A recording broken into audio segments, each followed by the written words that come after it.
আসসালামু আলাইকুম এভরিওয়ান।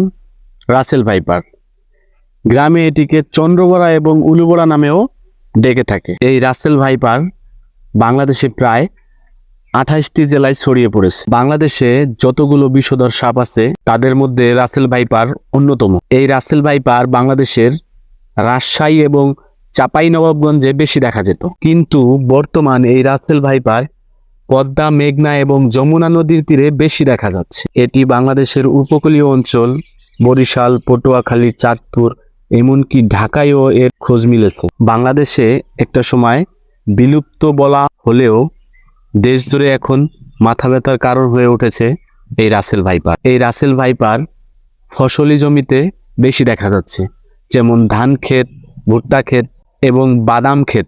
ইতিমধ্যে এই রাসেল ভাইপারের কামড়ে যত মানুষ মারা গেছে তাদের মধ্যে অধিকাংশই কৃষক এবং জেলে। তবে অবাক করার বিষয় হলো বেশিরভাগ সাপ কিন্তু ডিম দেয়, কিন্তু এই রাসেল ভাইপার বাচ্চা দিয়ে থাকে।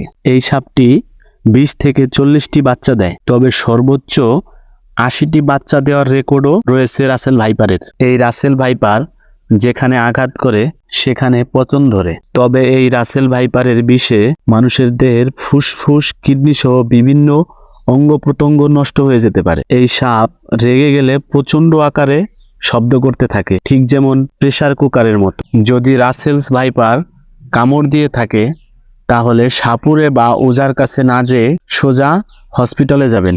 ধন্যবাদ সবাইকে। ভালো থাকবেন, সুস্থ থাকবেন এবং সাবধানে চলাফেরা করবেন।